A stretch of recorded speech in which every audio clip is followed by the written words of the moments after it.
दोस्तों आज एक बहुत ही गंभीर और महत्वपूर्ण मुद्दे को लेकर आप सबके सामने आया हूँ। जी हाँ, बात कर रहा हूँ Gaur city integrated township plot GH01 के एक पॉकेट GC5 की, जहाँ अभी हाल में ही तकरीबन 1 महीने पहले प्रमोटर यानी गौरसंस हाईटेक इंफ्रास्ट्रक्चर प्राइवेट लिमिटेड से GC5 के निवासियों की एसोसिएशन द्वारा हैंडओवर लिया गया है। ये हैंडओवर बहुत ही काफ़ी समय से लोग इसकी प्रतीक्षा कर रहे थे और ये हैंडओवर देना प्रमोटर की बाध्यता है, मैंडेटरी उनको देना ही देना है, जिसमें एक IFMS बहुत क्रूशियल पॉइंट होता है जिसको कहते हैं इंटरेस्ट फ्री मेंटेनेंस सिक्योरिटी।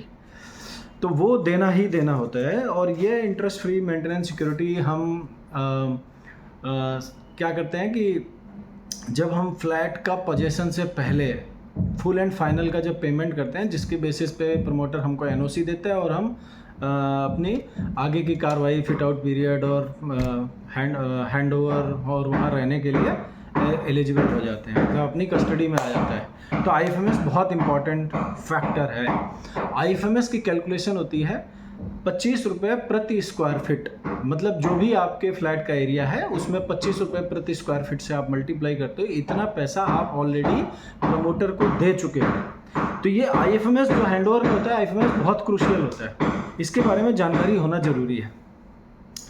तो आज जो अभी MOT हमारे सामने है, MOT ये कागज़ है, अभी इसमें दिखाऊंगा तो शायद उल्टा दिखेगा, पर ये MOT का कागज़ है। तो आज हम इसके जो महत्वपूर्ण बिंदु हैं, हालांकि हर एक पॉइंट पे कम से कम नहीं तो ये 1-1 घंटा चर्चा की जा सकती है, तो लेकिन फिर भी मैं कोशिश करूँगा कि इसको शॉर्ट रखूँ। तो बेसिकली ये MOT जो एग्जीक्यूट हुई है प्रमोटर और एसोसिएशन बोर्ड के बोर्ड द्वारा, वो 1 जून 2025 को ये MOT एग्जीक्यूट हुई है गाजियाबाद उत्तर प्रदेश में। तो इसमें 2 पार्टी थी, by and between Gaursons hi tech infrastructure private limited और दूसरे हैं जो अपना GC5 Avenue apartment owners association, ये जो बॉडी है इन दोनों के बीच में एग्जीक्यूट हुआ है। इसमें अथॉरिटी कहीं पिक्चर में नहीं है, प्राधिकरण कहीं पिक्चर में नहीं है जो ये इंश्योर कर सके कि जिस सोसाइटी का OC दिया है, जिसको मैं बार बार कहता आया हूँ, जिस सोसाइटी का OC दिया है, क्या उसी सोसाइटी की ये एसोसिएशन है, उसी सोसाइटी में एसोसिएशन फॉर्म हुआ है, जिस सोसाइटी का OC दिया है, जिस सोसाइटी का अप्रूव मैप दिया है और टाउनशिप का जो अप्रूव लेआउट प्लान है उसके अंदर अप्रूव मैप है जिस पर GC5 बना है, तो क्या वही सोसाइटी है? तो उसमें अथॉरिटी का कहीं नहीं है। जबकि दोस्तों ये ट्राई पार्टी एग्रीमेंट है, tri party agreement, lessor, lessee and resident individual buyers. तो लेसर हो गया GNIDA, Greater Noida Industrial Development Authority, लेसी हो गया प्रमोटर या जिसको बिल्डर कहते हैं Gaursons hi tech infrastructure private limited, और निवासियों की जो एसोसिएशन है जो प्रतिनिधित्व कर रहा है वो। लेकिन पूरे पिक्चर में प्राधिकरण का कहीं अता पता नहीं है। प्राधिकरण को, या यूँ कहें कि प्राधिकरण को के संज्ञान में ही नहीं है, प्राधिकरण को जानकारी ही नहीं दी गई है। ठीक है, जब तक मैं वीडियो बना रहा हूँ तब तक प्राधिकरण के पास जानकारी नहीं है, इसके बाद अगर दी जाए तो वो एक अलग विषय है। नमस्कार दोस्तों, मैं मुकेश कुमार पाल। मेरा ये वीडियो सिर्फ और सिर्फ जागरूकता के लिए है। जब तक हम जागरूक नहीं होंगे अपने हक और अधिकार के लिए, या जो हमको कमिट किया था वो मिला या नहीं मिला, तब तक हम ये नहीं बता सकते कि हमने क्या खोया क्या पाया। MOT हो गई, ट्रांसफ़र हो गया, सब कुछ हो गया, पर मिला क्या? एंड ऑफ द डे मिला क्या? अब देखिए, IFMS एक बहुत महत्वपूर्ण है। IFMS जो रेरा की रेगुलेशन है, रेरा बोलते हैं real estate regulation and development act 2016, ये रेरा का एक्ट है। दोस्तों मैं माफ़ी चाहूँगा, कहीं अगल बगल में कुछ कंस्ट्रक्शन का काम चल रहा है तो ठोका पीटी की आवाज़ आएगी, प्लीज़ बियर विथ मी। तो real estate regulation and development act 2016 के तहत IFMS को लेके बहुत सारे दिशा निर्देश और उसकी परिभाषा को स्पष्ट रूप से बताया गया है, उसके तरह तरह के सेक्शंस हैं जिसमें बताया गया है कि आईएफएमएस मतलब क्या, आईएफएमएस को कैसे करना है, क्या नियम है, क्या उपनियम है, तो ये बताया गया। तो आईएफएमएस का फुल फॉर्म है इंटरेस्ट फ्री मेंटेनेंस सिक्योरिटी। बीच बीच में मैं ये डॉक्यूमेंट को रेफर करूँगा ताकि उसकी तारमेयता बनी रहे, मतलब कंटिन्यूएशन बने रहे, अदरवाइज ये विषय से इतर भी जा सकते हैं तो समय ज़्यादा लग जाएगा। कोशिश करूँगा शॉर्ट क्लिप्स रहे वीडियो, लेकिन बताने को बहुत कुछ है। तो जो आईएफएमएस है, इसके तहत इसका उपयोग कैसे होगा, इसका प्रबंधन कैसे होगा, तो सोसाइटी या हाई राइज सोसाइटी में कैसे पारदर्शिता और जवाबदेही सुनिश्चित की जाए, इसकी स्पष्ट परिभाषा रेरा में दी गई है। रेरा नियमों के तहत डेवलपर या बिल्डर आईएफएमएस का उपयोग अपने व्यवसायिक खाते में जमा करने या अन्य उद्देश्यों जैसे कि बिजली का बिल, दैनिक रखरखाव या टाउनशिप मेंटेनेंस के लिए नहीं कर सकते हैं। ऐसा करना रेरा के नियमों का उल्लंघन माना जाएगा। रेरा के तहत डेवलपर को आईएफएमएस के लिए एक अलग बैंक खाता खोलना अनिवार्य है। इस खाते में एकत्र की गई राशि जमा इसमें जो आईएफएमएस जो हम सब ने आईएफएमएस जमा किया था, आईएफएमएस प्रमोटर को दिया था, तो वो इस खाते में जमा की जानी चाहिए। ये सेपरेट होना चाहिए, ये अन्य सभी जो भी बिल्डर के खाते हैं उससे सेपरेट होना चाहिए। और इस खाते पर अर्जित ब्याज पर डेवलपर का कोई हक नहीं है, बल्कि उसी खाते का ये हिस्सा होता है और वो एओ को हस्तांतरित करना होता है। मतलब जो आईएफएमएस जिसको इंटरेस्ट फ्री मेंटेनेंस सिक्योरिटी कहते हैं, वो बेसिकली इंडिविजुअल के लिए है, मतलब इंडिविजुअल बायर को नहीं मिलेगा, लेकिन बायर्स की जो एसोसिएशन है उसको मिलेगा। लेकिन अब GC5 का कैलकुलेशन के हिसाब से एक मोटा जो एक फिगर दी गई है, इस एमओटी में भी मेंशन है, 3 करोड़ टू बी प्रिसाइज 3,59,57,795 रुपए,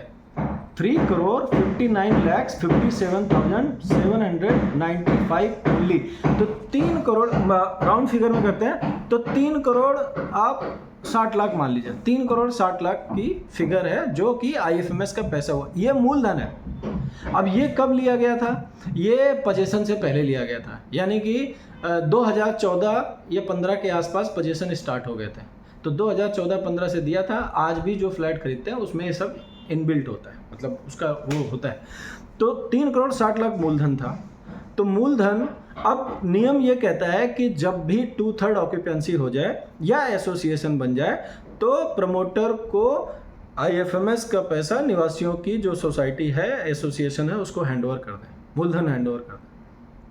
अब जो अगर इन्होंने सेपरेट, अगर क्या किया ही होगा, क्योंकि 3 करोड़ 60 लाख रुपए है, 3 करोड़ 60 लाख रुपए कैश तो कहीं रखा नहीं गया होगा। और बीच में तो नोटबंदी भी हो गई 2016 में, तो नोटबंदी होगी तो कैश तो होगा नहीं, इसका मतलब किसी अकाउंट में किया गया होगा। रेरा के नियमों के तहत वो अकाउंट एक सेपरेट अकाउंट होना चाहिए, उसमें जो ब्याज मिला है वो एज इट इज़ निवासियों को हैंडओवर कर दें, क्योंकि ये नो प्रॉफिट नो लॉस के बेसिस पे होता है।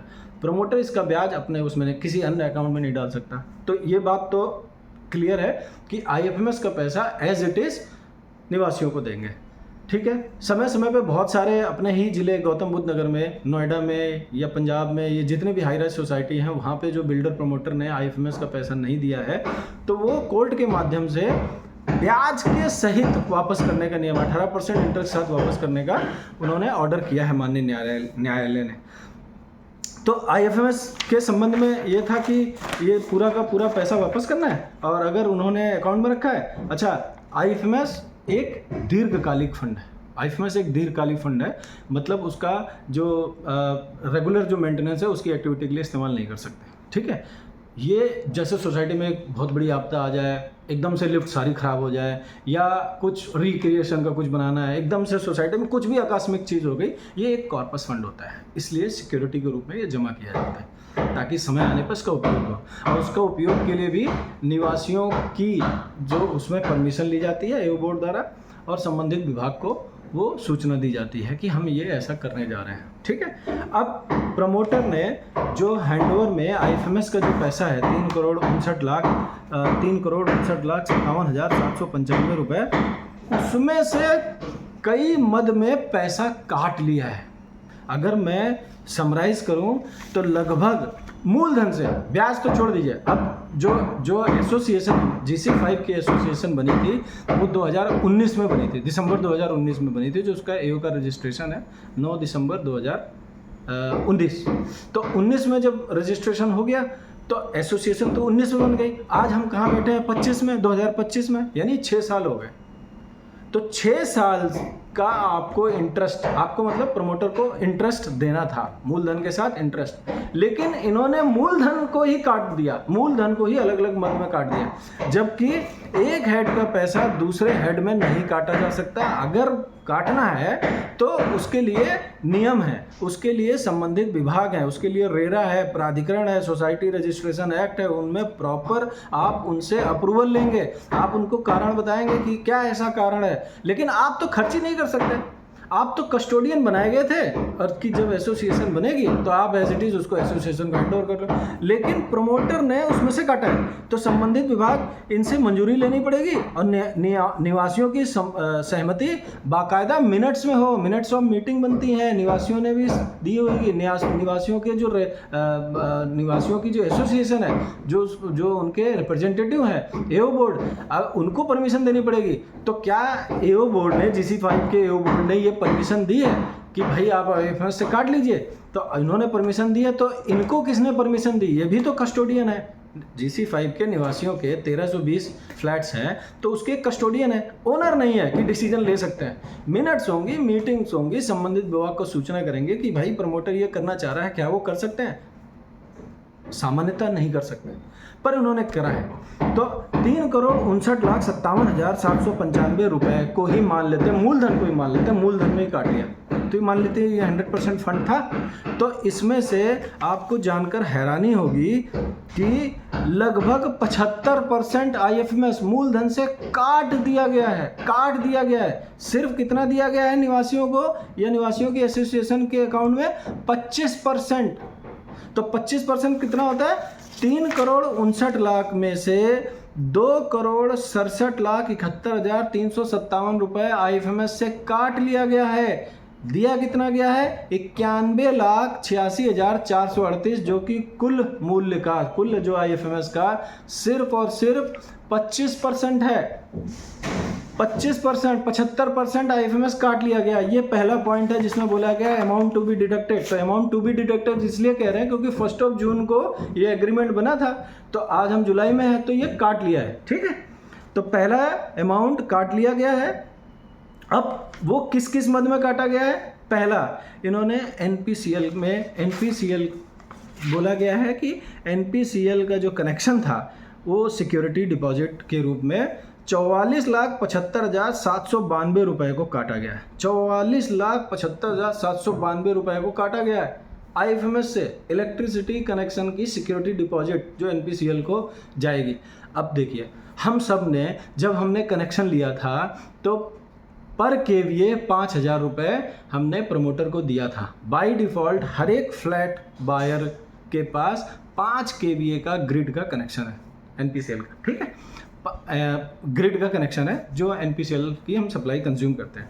तो 5 KVA का बाय डिफ़ॉल्ट है, पर KVA कितना है? 5,000, यानी हर एक बायर ने 25,000 रुपये पजेशन से पहले ही प्रमोटर को दे चुके हैं। ठीक है, अब जिसने KVA बढ़वाए हैं, मान ले 5 से बढ़वाए हैं, तो उसने एक्स्ट्रा दिया, लेकिन एक calculation, for the sake of calculation हम लेके चलते हैं। तो 5,000 रुपये पर KVA यानी 25,000 रुपये हर एक फ्लैट ने दिया है। तो अब 1320 फ्लैट हैं मान लीजिए कैलकुलेशन के हिसाब से, तो आपका ये पड़ता है लगभग 25 दूनी 50,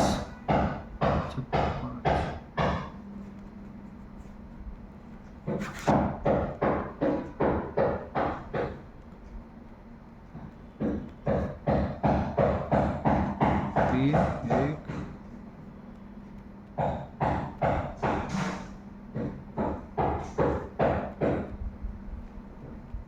सॉरी मैं कैलकुलेशन करने लग गया। तो वो लगभग 3,42,00,000 हम ऑलरेडी उसको दे चुके हैं, यानी लगभग 3.5 करोड़।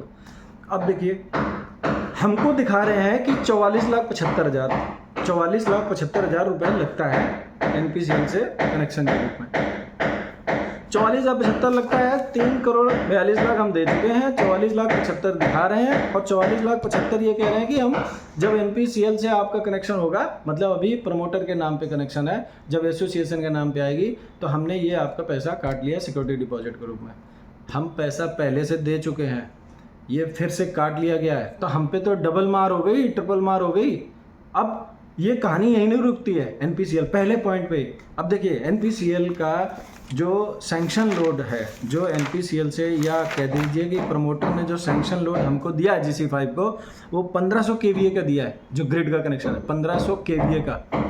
और हम पैसा कितना दे रहे हैं, हर एक बायर कितना दे रहा है, 5 kVA के हिसाब से पैसा दे रहा है। तो 5 kVA के हिसाब से 1320 फ्लैट में, यानी कि 5 kVA होना कितना चाहिए, 5 kVA इंटू 1320 यानी 6600 kVA तो चाहिए ही चाहिए हमें।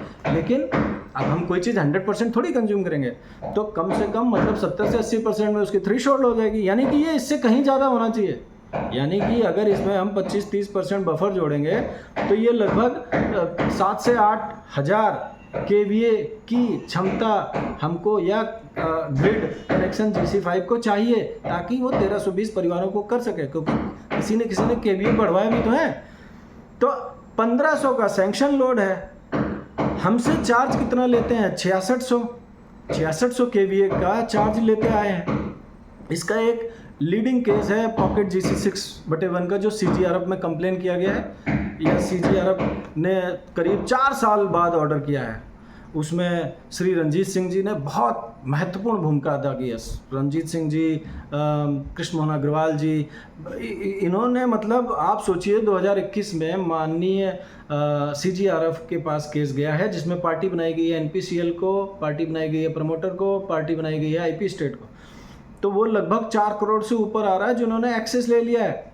अब 1500 kVA का आप पे 1500, मतलब प्रमोटर 1500 kVA का NPCL को पे कर रहा है और हमसे 6600 kVA का ले रहे हैं। अब देखिए, ये हमारा जो सैंक्शन लोड है 1500 kVA है और हमारे पास 1250 के 2 ट्रांसफॉर्मर है, यानी हमारी कुल क्षमता कनेक्शन लेने की 2500 kVA की है, जबकि हमें चाहिए 6600 kVA। 6600 kVA पीक, तो 6600 kVA है, 2500 kVA है, यानी कि कल को जो भविष्य में इसको ट्रांसफार्मर अपग्रेड करने पड़ेंगे, NPCL अगर हमारे नाम पे ट्रांसफ़र करेगा कनेक्शन, तो फिर ये सब तो ट्रांसफ़र अपग्रेड करने पड़ेंगे, ये तो करोड़ों रुपए में आते हैं। तो यहाँ से प्रमोटर तो पल्ला झाड़ते हुए दिख रहे हैं। NPCL का कह रहे हैं 44 लाख, मतलब डबल काट लिए, पहले से दे चुके हैं, फिर से NPCL में IFMS में काट लिए, जो कि कहीं कोई सेंस नहीं बनता। तो ये पहली कटौती है। कैसे 75% काट लिया बता रहा हूँ। तो पहला पार्ट है NPCL सिक्योरिटी डिपॉजिट काट लिया। जो फिर दूसरा कह रहे हैं कि जो टाउनशिप मेंटेनेंस है, कितना इंटरेस्टिंग है, टाउनशिप मेंटेनेंस कॉस्ट काटे हैं कितना, 2,08,13,239 रुपए टाउनशिप मेंटेनेंस काट लिए हैं, जो आज तक इन्होंने डिफाइन नहीं किया है कि वो कौन सी एरिया है पूरे इंटीग्रेटेड टाउनशिप में जिसके लिए आप टाउनशिप मेंटेनेंस ले रहे हो। क्या उस जगह का OC मिल गया है? अगर मिल गया है तो उसकी कॉपी दे दीजिए, रिकॉर्ड में रख लेंगे। और अभी हुआ है GC6/1 में, जो कि प्राधिकरण ने प्रमोटर से स्पष्टीकरण मांगा है कि भाई OC की कॉपी दीजिए, आप कैसे इसमें वो टाउनशिप मेंटेनेंस ले रहे हैं, क्योंकि कंस्ट्रक्शन तो आज तक हो रहा है। तो टाउनशिप मेंटेनेंस कॉस्ट है या टाउनशिप कंस्ट्रक्शन कॉस्ट हमसे ले रहे हो? तो ये 2,08,00,000 रुपए, ये तो पच नहीं रहा है कि 2,08,13,239 रुपीज़ काट लिए गए। किससे? IFMS से। गुड। तीसरा पॉइंट क्या कटौती करी गई, negative balance remaining in resident meter after adjustment against the positive balance is rupees 4,20,326 4,20,326 4,20,326 रुपए वो काट लिया। बताता हूँ ये क्या है। ये बेसिकली क्या है कि 5 फरवरी 2022 को प्रमोटर साहब यहाँ से चले गए थे। क्यों चले गए थे? क्योंकि उस समय की एसोसिएशन कह रही थी कि जो as per UP apartment act है उसके नियम उपनियमों के तहत हैंडओवर दे दीजिए। उन्होंने कहा नहीं जी, हम अपने हिसाब से देंगे। ऐसा प्रतीत हुआ क्योंकि यही डिमांड थी और वो यहाँ से चले गए। अब मजबूरन निवासियों को अपनी सोसाइटी चलानी पड़ी। तो उस समय जिन जिन लोगों ने मीटर को रिचार्ज करा रखा था, आपको सबको पता ही है यहाँ पे तो प्रीपेड मीटर लगे हुए हैं, इलेक्ट्रिसिटी मीटर, एक जो प्रीपेड मीटर लगे हुए हैं मेंटेनेंस को कलेक्ट करने के लिए, उसी में से ये इलेक्ट्रिसिटी भी डिडक्ट कराई जाती है, इलेक्ट्रिसिटी का भी उसी से, इलेक्ट्रिसिटी प्लस मेंटेनेंस एक ही मीटर से प्रीपेड यानी हर महीने एडवांस में हमसे लिया जाता है, ये काटा जाता है। तो जब ये काटा जाता है तो सब भाई रिचार्ज कराते रहते हैं कहीं बिजली ना कट जाए। तो जब रिचार्ज कराते हैं तो वो उस समय 1320 परिवार हैं, तो उसमें ऐसा हो सकता है कि बहुत लोगों का प्लस में हो। जब वो गए तो वो तो सारा जो भी चार्ज था, मीटर रिचार्ज था, वो सब प्रमोटर के ही अकाउंट में चला गया। ठीक, तो इन्होंने बोला उस समय जो बैलेंस था, ये नहीं बताया कि बैलेंस कितना था जो उनके अकाउंट में चला गया। उन्होंने कहा कि कुछ नेगेटिव बैलेंस वाले भी थे। तो भाई बता दीजिए कितने फ्लैट का नेगेटिव बैलेंस था 5 फरवरी 2022 को, वो नहीं बताया इन्होंने। मतलब निगेटिव का अमाउंट इतना ज़्यादा था कि पॉजिटिव वाले को माइनस कर दिया तो 4,20,000 हो रहे हैं, जो कि प्रमोटर ने आईएफएमएस से काट लिया। मेरी समझ से परे। और ये कहीं वेरीफाई नहीं किया गया। ऐसा प्रतीत होता है कि इसमें सब आंख बंद करके साइन करा गया, ऐसा प्रतीत होता है। मैं कह नहीं कर सकता, हो सकता है आंख खोल के किया गया। 5 लोगों के साइन है इसमें। प्रेसिडेंट साहब श्री मोहित चौधरी जी, सेक्रेटरी साहब निशांत भारद्वाज जी, एव बोर्ड के अन्य सदस्य श्री नीरज धीर जी, श्री शैलेंद्र कुमार शर्मा जी और श्री मनीष कुमार जी, सब लोगों ने साइन किया जो कि रेजिडेंट को प्रतिनिधित्व कर रहे थे। चौथा क्या काटा गया? चौथा काटा गया है कि 10,62,000 रुपीज़ किस में काट लिया गया है? इन्होंने बोला कि जी ऐसा है, आपके पास 750 kVA के 2 TG सेट हैं, तो यानी टोटल 1500 kVA की कैपेसिटी है।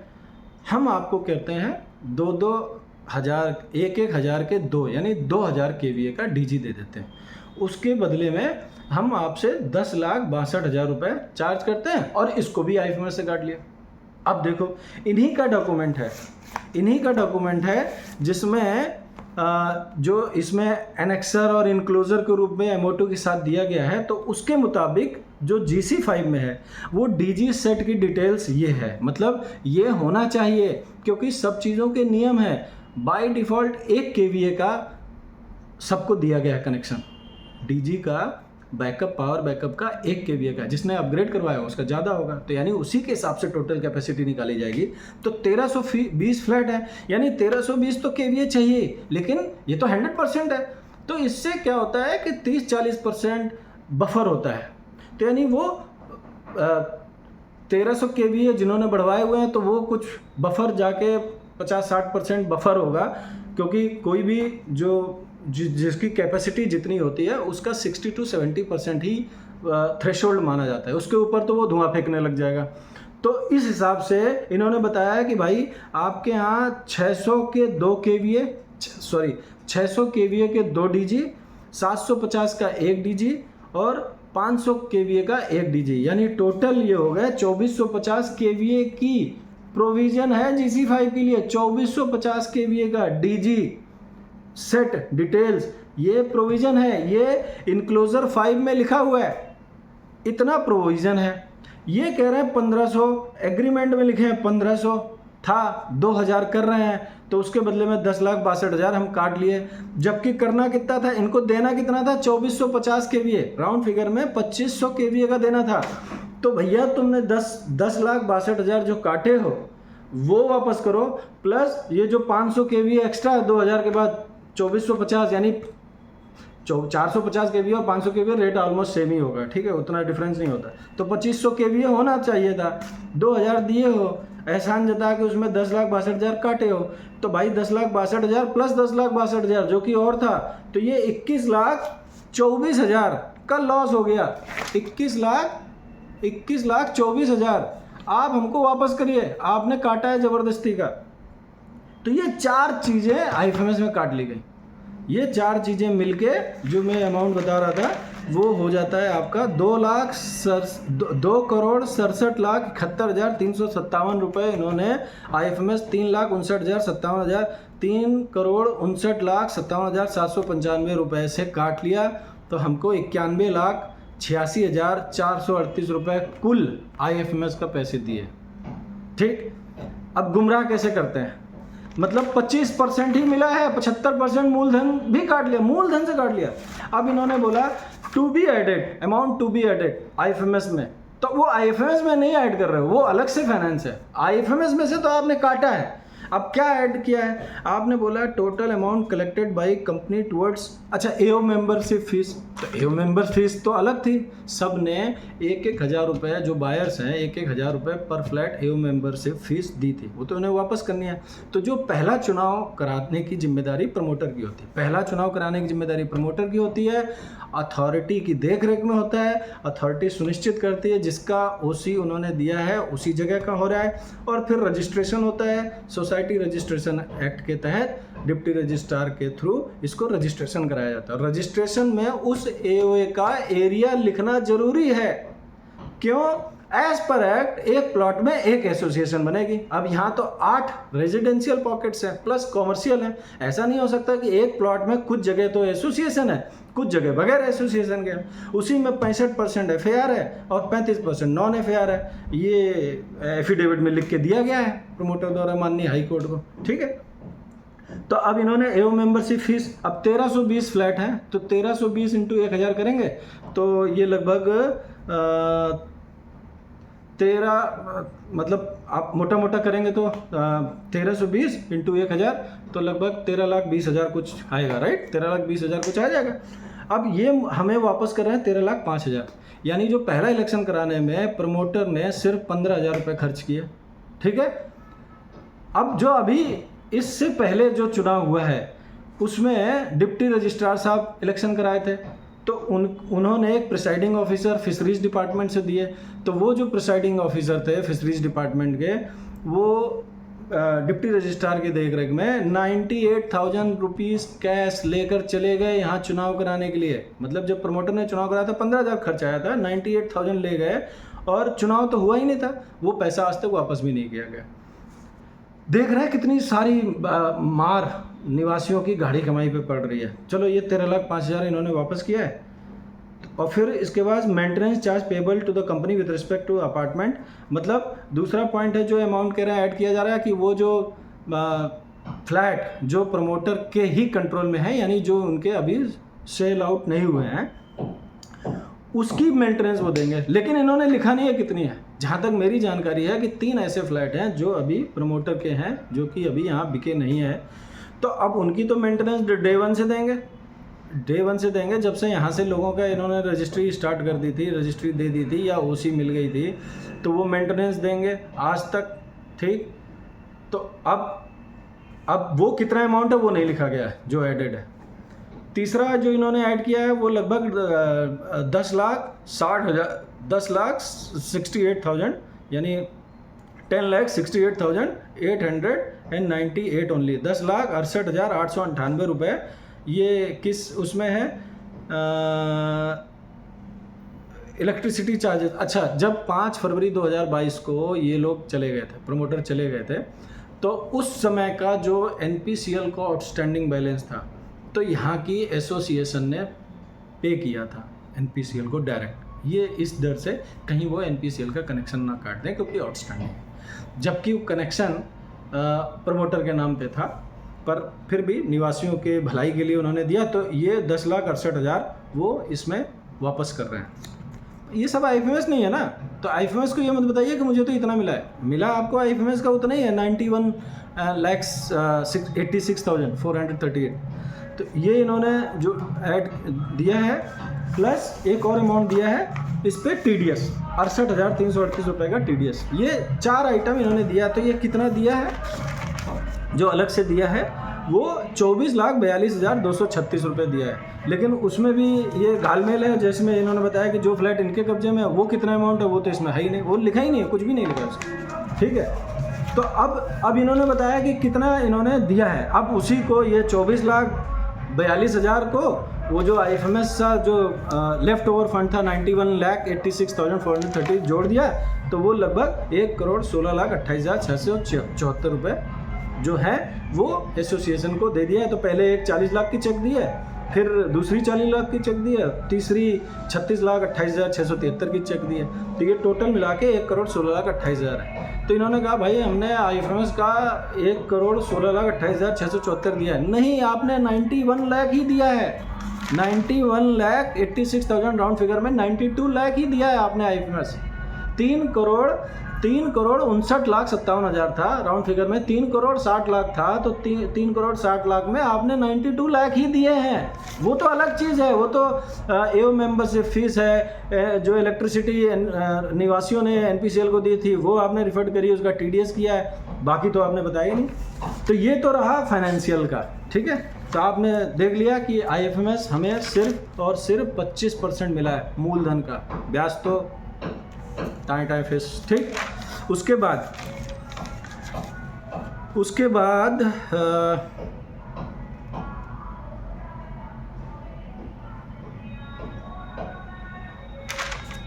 अच्छा, जो मैं बता रहा था कि जब ये गए थे तो निवासियों ने मीटर रिचार्ज करा रखे थे। तो जो निवासियों ने मीटर रिचार्ज करा रखे थे वो पॉजिटिव बैलेंस, जहाँ तक मेरी जानकारी है, वो लगभग 18 से 20 लाख रुपए था।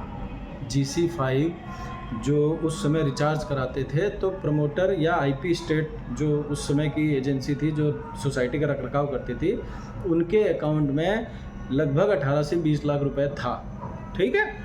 अब ये कह रहे हैं कि जो नेगेटिव बैलेंस था उसको माइनस करने के बाद 4,20,000, ये पॉजिटिव बैलेंस को नेगेटिव बैलेंस से माइनस कर दिया तो 4,20,000 बचा, यानी नेगेटिव अमाउंट ज़्यादा था। यानी ये 18 से 20 लाख था तो नेगेटिव अमाउंट मतलब 26 से 27 लाख था, जिसमें इन्होंने माइनस किया तो 4,20,000 ये कह रहे हैं आउटस्टैंडिंग था, तो ये IFMS से काटा, ठीक है। अब आप लोग खुद समझदार हैं, उस समय के हालात से सभी परिचित हैं कि किसका कितना पैसा था, कितना रिचार्ज था जो कि चला गया था।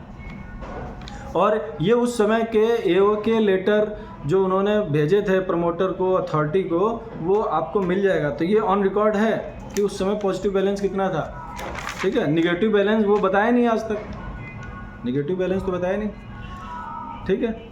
अब देखिए ये जो कागज़ है जिसमें हम लोग बार बार कहते हैं कि आप इसको 5th एवेन्यू बोलते हो, 5th एवेन्यू बेसिकली ये नहीं है, ठीक है। ये 5th एवेन्यू बिल्डिंग का नाम है, ट्रेड नेम है। अब इसमें ये एक कागज़ है, ये जो एनेक्सर इनक्लोजर दिए हुए हैं, इसका एक फॉर्म A है जिसको फॉर्म ऑफ डिक्लेरेशन कहते हैं, ठीक है। फॉर्म ऑफ डिक्लेरेशन में साफ साफ लिखा हुआ है कि जो म्यूनसिपैलिटी नंबर होता है प्रॉपर्टी का, तो वो लैंड का नंबर होता है, उसमें लिखा हुआ है GC5 GH01 sector 4 greater Noida. ये है हमारा एड्रेस, प्रॉपर एड्रेस। तो GC5 हो गया आपका पॉकेट, GH01 हो गया प्लॉट, यानी GH0 प्लॉट के अंदर GC5 और सेक्टर 4 ग्रेटर नोएडा का सेक्टर 4 है। ये आपका municipal number of the property है, मतलब सरकारी कागजों में ये नाम है, ठीक है। अब name of the building group housing scheme, वो है आपका 5th Avenue GH01 sector 4 greater Noida. अब क्या करते हैं, यही घालमेल है। अब एसोसिएशन बनाएंगे तो उसमें GC5 भी लिख देंगे, /5th एवेन्यू भी लिख देंगे, फिर /GH01 भी लिख देंगे, कहीं कुछ भी लिख देंगे, कहीं GC5 फिर एवेन्यू अपार्टमेंट ओनर्स एसोसिएशन। तो ये सब जो नामों को बदलने का खेल है, आप सब मेरे से बेहतर जानते हैं कि क्यों किया जाता है और इसके पीछे का क्या मकसद हो सकता है। तो अब GC6/1 में आप देखिए, मैं बार बार GC6/1 क्यों कह रहा हूँ, क्योंकि वहाँ कोर्स करेक्शन हो रहा है, वहाँ लोगों में जागरूकता आ रही है, उसको करेक्शन करवाया जा रहा है। तो वहाँ करेक्शन डीड के तहत रजिस्ट्री में ये एड्रेस का करेक्शन हो रहा है, और वो भी रिट, हाई कोर्ट में रिट है, और प्राधिकरण के आदेशानुसार, वो भी माननीय न्यायालय के आदेशानुसार प्राधिकरण को वो सुनिश्चित करना पड़ेगा, क्योंकि सरकारी ऑफिसर उसके बियॉन्ड नहीं जा सकते। अब वो करेक्शन हो रहा है, 50 to 60% वहाँ करेक्शन डीड से करेक्ट हो चुके हैं एड्रेस। तो ये है। अब क्या होता है, इसके पीछे कहानी क्या होती है। ये एनेक्सर A है, इनका एनेक्सर A है बेसिकली। तो इसमें जब कभी भी मान लीजिए ये लैंड फ्री होल्ड होती है, ये लीज पे है, इसकी लीज अगर आप देखेंगे तो ये लगभग 90 ईयर्स की लीज है, ठीक है। ये आप एनेक्सर A में देख सकते हो, इसका जो इसमें पूरा वो सब खसरा नंबर वो सब होता है, जो लैंड लीज डीड एग्रीमेंट है। लैंड लीज डीड एग्रीमेंट कब का है, 5/5/2010 यानी 5 मई 2010 की लैंड लीज डीड एग्रीमेंट है। लैंड लीज डीड एग्रीमेंट किसके बीच में होता है? लेसर और लेसी के बीच में, यानी प्राधिकरण और प्रमोटर के बीच में। तो उसके नियम है, उन्हीं नियमों के तहत लेआउट प्लान बनता है, उन्हीं लेआउट प्लान पूरे प्लाट का होता है, उसी के तहत ये अप्रूव मैप होता है हर एक पॉकेट का। जैसे GC5 है उसका एक अप्रूव मैप है, उसमें सारा कुछ डिफाइन किया जाता है कि क्या कॉमन एरिया होगा, क्या फैसिलिटी होंगी, क्या लाइसेंसी फैसिलिटी लैंड होगा।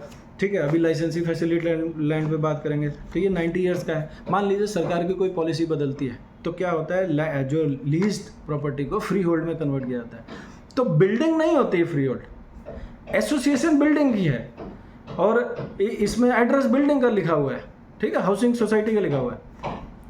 जो फ्री होल्ड होता है वो होता है जो म्युनिसिपल नंबर होता है, जो मैं अभी फॉर्म ऑफ डिक्लेरेशन में बता रहा था, municipal number of the property, वो होता है फ्री होल्ड। तब जब मान लीजिए कोई एकदम नेचुरल क्लामिटी हो गई, डिजास्टर हो गया और ये फ्लैट व्लैट सब कहीं ना कहीं गिर गए, तो आप क्लेम क्या करोगे? बिल्डिंग तो चली गई, आपका तो कुछ पता ही नहीं है। तो जब लैंड के नाम से वो रजिस्टर्ड होती है एसोसिएशन, तो जिसका जो फ्लैट के प्रोपोर्शन है उसके हिसाब से लैंड में उसका वो होता है, या कोई बिल्डिंग बनाई जाएगी तो वो मिलेगा। तो ये सब बहुत ज़रूरी है जिनको हम बहुत कैजुअल लेते हैं। अब एनेक्सर डी में, एनेक्सर डी, यही जो इनका एनेक्सर दिया गया है, तो उसमें एनेक्सर डी में देखिए, ठीक है, तो एनेक्सर डी में ये बता रहे हैं details of common area and facilities the building to his present declaration. तो उसमें लिखा गया भाई चिल्ड्रन लॉन, प्लेइंग एरिया, ठीक है, स्विमिंग पूल, ठीक है, टेनिस कोर्ट। GC5 में टेनिस कोर्ट कहाँ है? और उसमें लिखा हुआ है एज पर ड्राइंग, और इसको एज पार्ट ऑफ हैंडओवर माना गया। भाई टेनिस कोर्ट GC5 में है ही नहीं, हमने हैंडओवर ले लिया है, कैसे? ठीक, बैडमिंटन कोर्ट है। कॉमर्शियल एरिया एंड फैसिलिटी, जो इसका एनेक्सर डी का पॉइंट नंबर ई है, उसका जो सब पॉइंट है 6 number, commercial area and facilities as per drawing, उसका हमने हैंडओवर ले लिया। ये कॉमर्शियल एरिया एंड फैसिलिटीज वही है लाइसेंसी फैसिलिटी लैंड, जो 3200 वर्ग मीटर है, जो कि GC5 का इंटीग्रल पार्ट है, जिसपे क्या बनना था? उसमें क्या बनना था? उसमें बनना था आपका 3200 वर्ग मीटर का बाइफर्केशन ऐसे था कि 2000 वर्ग मीटर में कम्युनिटी शॉप बननी थी, 1000 वर्ग मीटर में ये नर्सरी स्कूल बनना था या क्रेच, और 200 वर्ग मीटर में मिल्क बूथ बनना था। ठीक है, अब वो तो गायब। अब वो इनके हिसाब से वो क्या बनना है, वो अभी बता रहे हैं कि एनेक्सर ई में कि वहाँ पे नर्सिंग होम बनेगा 2000 वर्ग मीटर में, यानी वो हजार वर्ग मीटर के 2 प्लॉट है। अब पता नहीं, नर्सिंग होम तो हमें दिखा नहीं, ये हैंडओवर में लिखा हुआ है कि नर्सिंग होम है। कि आप लोग को अगर नर्सिंग होम दिखे तो बताइएगा। और नर्सरी स्कूल और मिल्क बूथ भी आज तक नहीं दिखा हमें, आप लोग को दिखे तो बताइएगा। नर्सरी स्कूल तो शायद बन रहा है, पर आप लोग को दिखे तो बताइएगा। फिर इन्होंने बोला है कि ये इंडिपेंडेंट एरिया है। अब इंडिपेंडेंट एरिया में यूपी अपार्टमेंट एक्ट के सेक्शन 3P को इन्होंने लिखा हुआ है, चिपकाया हुआ है कि ये इंडिपेंडेंट एरिया होता है जिसमें एसोसिएशन का कोई रोल नहीं होता है, कोई इंटरफेरेंस नहीं होता है, प्रमोटर जिसको चाहे उसको अपने हिसाब से सेल आउट कर सकता है। लेकिन क्या ये इतना साधारण है? इंडिपेंडेंट एरिया, क्या कहूँ पे भी कुछ भी किसी भी एरिया को प्रमोटर इंडिपेंडेंट एरिया कह देंगे? मुझे नहीं लगता। अच्छा, इसमें कहीं अथॉरिटी का कहीं कोई है नहीं, कहीं कोई स्टैम्प सील अथॉरिटी की नहीं है। ये करीब लगभग 150-200 पेज हैं जो एनेक्सर या इनक्लोजर के रूप में दिए गए हैं MOT के साथ में, कहीं नहीं है। अब हमें पता नहीं भाई, अगर अथॉरिटी इसका संज्ञान ले ले या वो इसको एक्नॉलेज करते हैं तो ठीक है, पर इसमें कहीं अथॉरिटी का कुछ नहीं है, सिर्फ प्रमोटर का है। ठीक है, प्रमोटर ने करा है। तो अब नियम क्या होता है? नियम ये होता है कि जैसा लेआउट प्लान है, तो layout plan land lease deed agreement बनता है। Land lease deed agreement promoter और प्राधिकरण के बीच में है। उसकी धारा D14 और D17 बहुत ध्यानपूर्वक पढ़ने की ज़रूरत है। लैंड लीज डीड एग्रीमेंट की जो 5 मई 2010 का है, उसमें D14 में है कि जो टाउनशिप के अंदर जो इंटरनल एरिया है उसको मेंटेन और रख रखाव करने की जिम्मेदारी, अगर जब तक एसोसिएशन नहीं बनती है, वो प्रमोटर की है। और D17 बताती है कि 20,000 स्क्वायर मीटर से कम की लैंड को प्रमोटर सबलीज नहीं कर सकता है। बना के कर सकते हैं, बनाएंगे वही जिसका लाइसेंस। ठीक है, तो इंडिपेंडेंट एरिया कहूँ नहीं बना सकते। इंडिपेंडेंट एरिया ले जो पूरा टाउनशिप है, टाउनशिप में जो layout plan, land lease deed agreement उसके हिसाब से उसकी जगह चिन्हित करी गई है। अब अथॉरिटी ये बता दे, अगर हमारे लोग अथॉरिटी के पास जाएं तो वो बताएं कि भाई इंडिपेंडेंट एरिया कहाँ है GC5 में। अब इसी इंडिपेंडेंट एरिया एनेक्सर में है तो इन्होंने लिख दिया है कि 793 पार्किंग, तो 793 पार्किंग GC5 में कहाँ है, जो सिर्फ और सिर्फ प्रमोटर के कंट्रोल में है। वो कह रहे हैं इंडिपेंडेंट एरिया है, तो ये बताएं कहाँ है 793। और टोटल पार्किंग ये एनेक्सर में कह रहे हैं 1320 है, तो क्या AO ने काउंटिंग कर ली है टोटल पार्किंग कितनी है? और वो जो पार्किंग जो गलत जगह बनाई गई है, जो एंट्री एग्जिट में है, बेसमेंट में, हर एक टावर के नीचे इमरजेंसी सिचुएशन में या हैजार्डस की सिचुएशन हो, फायर की सिचुएशन हो, तो पूरा जो पाथवे है वो ब्लॉक है। पार्किंग, गाड़ियों की पार्किंग उल्टी टेढ़ी मेढ़ी, एक एक इंच ऐसी जगह का उन्होंने यूटिलाइज़ किया वो पार्किंग बना के। तो ये चेक करवा लें ये कहाँ है पार्किंग, ठीक है। इंडिपेंडेंट एरिया में 793 पूरी लाइसेंसी फैसिलिटी है। इंडिपेंडेंट एरिया पार्किंग कहाँ है ये बताया जाना चाहिए, ठीक है। नर्सिंग होम, हॉस्पिटल, ये जो एनेक्सर F में बता रहे थे नर्सिंग होम, हॉस्पिटल और ये सब, तो भाई नर्सिंग होम तो हमें दिखा नहीं, पर हॉस्पिटल और नर्सिंग होम में ज़मीन आसमान का अंतर है। अगर आप नर्सिंग होम बता रहे हैं तो नर्सिंग होम दिखना भी तो चाहिए, पर हॉस्पिटल बहुत डिफरेंट होता है। कोई भी गूगल करेगा बता देगा नर्सिंग होम और हॉस्पिटल में क्या डिफरेंस है। और किस ऑर्डर से ये चेंज हुई है फैसिलिटी, भाई इसकी ऑर्डर कॉपी दिखा दें। शुरुआत की जो OC या अप्रूव्ड मैप में तो 3200 वर्ग मीटर में community shop, nursery school creche और मिल्क बूथ था। अभी इसमें बता रहे हैं कि नर्सिंग होम है तो 1000 वर्ग मीटर में, नर्सरी स्कूल है, मिल्क बूथ है। तो किस ऑर्डर से ये चेंज हुआ है? जबकि हमारे संज्ञान में नहीं है कि अप्रूव्ड मैप दोबारा कभी चेंज हुआ है, कभी रिवाइज नहीं हुआ है। अप्रूव लेआउट प्लान कभी रिवाइज नहीं हुआ, अप्रूव्ड लेआउट कभी रिवाइज नहीं हुआ है। रिवाइज कोई ऐसे ही नहीं हो जाता है, उसमें निवासियों की भी कंसेंट ली जाती है। अच्छा, एक बार जब सब कुछ फाइनल हो गया, land lease deed agreement, layout plan, approved map, तो ये चेंज नहीं हो सकता। अगर हुआ है तो उसकी एक कॉपी दे दीजिए। DG पे बात हम कर चुके हैं, ठीक है। अब STP पे आते हैं। STP पे बोला गया है कि 500 KLD का है। तो KLD क्या होती है? बेसिकली KLD यूनिट है जो उसकी कैपेसिटी होती है किलोलीटर पर डे। तो एक मैंने एक कैलकुलेशन करी है, तो इसमें बताया जा रहा है, MOT में लिखा हुआ है कि मतलब ग्रेटिट्यूड दिखाते हुए कि वो STP फंक्शनल नहीं था, तो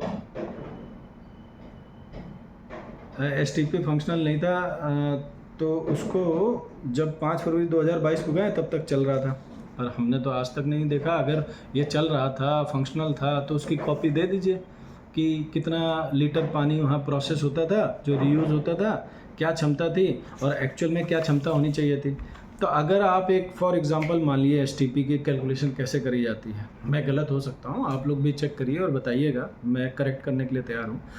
तो अगर हर एक फ्लैट से एक व्यक्ति एक दिन में 150 लीटर पानी कंज्यूम करता है, फॉर एग्जांपल मान लीजिए, एक रफ कैलकुलेशन है, तो 150 लीटर पानी कंज्यूम करता है, तो एक फ्लैट में मान लीजिए 4 लोग हैं, ऑन एन एवरेज औसतन 4 लोग रहते हैं, तो 150 इंटू 4 करा 600 लीटर पर डे हर एक फ्लैट से कंज्यूम होता है। 1320 फ्लैट हैं, तो लगभग 1320 इंटू 600, तो ये लगभग 7,92,000 लीटर पर फ्लैट पर डे, नॉट पर फ्लैट, पर GC5, यानी पूरे 1320 परिवार 7,92,000 लीटर पानी कंज्यूम कर रहे हैं, 7,92,000 लीटर कंज्यूम कर रहे हैं। अब इसमें मान लीजिए 50% एक एक्स्ट्रा बफर ले लीजिए, कभी कोई गेस्ट आ गए, कुछ आ गए, कहीं कुछ ये सब, तो लगभग 3,96,000 उसका बफर हो गया, तो सबको जोड़ के 11,88,000 लीटर। तो 11,88,000 राउंड फिगर में सिर्फ मैंने 50% दिया। कहीं कहीं नियम है कि 100% बफर कैपेसिटी होनी चाहिए, पर मैं अभी 50% मान के चल रहा हूँ। तो यानी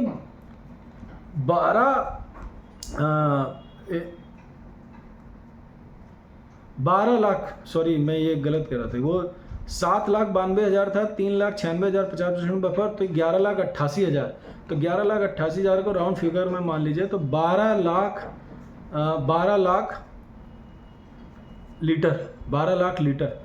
तो 12 लाख लीटर को अगर हम KLD में कन्वर्ट कर दें किलो में, तो लगभग 1200 KLD की क्षमता STP की होनी चाहिए। अब कोई सवाल जवाब नहीं पूछा गया कि भाई 500 KLD आप बता रहे हो STP का, तो 500 KLD क्यों, 500 KLD क्यों, 600 क्यों नहीं, 700 क्यों नहीं, 800 क्यों नहीं, तो वो सवाल जवाब पूछे जाने चाहिए थे। ठीक है, तो वो सवाल जवाब नहीं पूछे गए हैं। और STP का इसमें लिखा हुआ है, देखिए 510 KLD लिखा हुआ है। STP मतलब सीवेज ट्रीटमेंट प्लान। इसका 3.2 का ये जिसमें अंडरटेकिंग, रिप्रेजेंटेशन एंड वारंटीज़ हैं, तो 3.2 का पॉइंट नंबर B है STP का। तो 510 KLD as per EC environmental clearance. तो अब ये तो कैपेसिटी के हिसाब से होगा ना, 1320 फ्लैट में कितना होना चाहिए, तो हमारे हिसाब से लगभग 1200 KLD की कैपेसिटी का होना चाहिए था। तो इन्होंने कहा हम उसको मेंटेन रिपेयर करके देंगे। ऐसे ही गार्बेज का, तो गार्बेज का मशीन 500 किलोग्राम की कैपेसिटी की है। अब नॉर्म्स के हिसाब से कितना होना चाहिए, तो उन्होंने कहा 2 महीने में हम इसको रिपेयर कर देंगे। उस समय चल रही थी गार्बेज की मशीन, गार्बेज मशीनरी जो it was operational. Effective date वो 5 फरवरी 2022 को कह रहे हैं। ठीक है, और इन्होंने बोला है कि जो भी company shall cooperate and provide support for renewal of NOCs that have expired on 5 February 2022 को जो एक्सपायर हुई थी। ठीक है, अब इसमें तो जो NOC फायर की डिपार्टमेंट की दी है वो तो 2015 की है, 2015 की NOC दी गई है। वाटर टैंक कैपेसिटी, ये सब चेक करने वाली चीज़ें हैं, पर सब में साइन हो गया है, पता नहीं चेक किया गया है कि नहीं।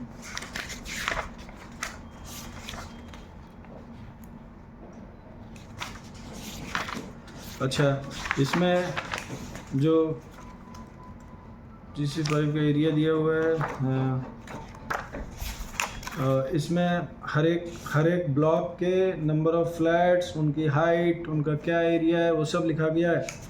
पर सरप्राइजिंगली हो सकता है टाइपो मिस्टेक हो, लेकिन आप सोचिए S टावर में 2 BHK से लेके 9 BHK प्लस स्टडी तक के फ्लैट हैं। मैं नहीं कह रहा, ऐसा MOT में लिखा हुआ है। 3 BHK plus study, 4 BHK plus study, 5 BHK, 6, 7, 8, 9 ऐसा है। जैसे एक्सेल में नहीं होता, ड्रैग कर देते हो तो वो संख्या बढ़ती चली जाती है। तो ये सब है। बाकी देखिए, मैंने शॉर्ट रखने की कोशिश करी है, बताने को तो बहुत कुछ है। बाकी आप लोगों से भी गुजारिश है, MOT का डॉक्यूमेंट लीजिए, इनक्लोज़र देखिए। पर ये लगभग 150 पेज इनक्लोज़र है, 150 से ज़्यादा। पर इसमें मुझे कहीं अथॉरिटी के सिग्नेचर या उनके लेटर हेड का कोई डॉक्यूमेंट नहीं मिला है। एक है, लेकिन वो थोड़ा सा वेग सा लग रहा है क्योंकि कहीं उसमें नंबर नहीं है। तो दूसरा, अब अथॉरिटी के उस पे है कि वो इसको एक्नॉलेज करते हैं या नहीं, इसमें मैं अपना कोई कमेंट नहीं कर सकता। पर इसकी सूचना अथॉरिटी को तुरंत से तुरंत देनी चाहिए, जैसा कि मुझे लगता है कि अथॉरिटी को आज की तारीख तक शायद नहीं पता है। बता दिया गया होगा तो मेरी नॉलेज में नहीं है। तो जागरूक रहें, सतर्क रहें। अगर कुछ त्रुटि हो गई हो तो मैं माफ़ी चाहता हूँ, और मैं स्वागत करूँगा अगर कोई फैक्ट से इसको सुधार करने की कोशिश करेंगे। धन्यवाद।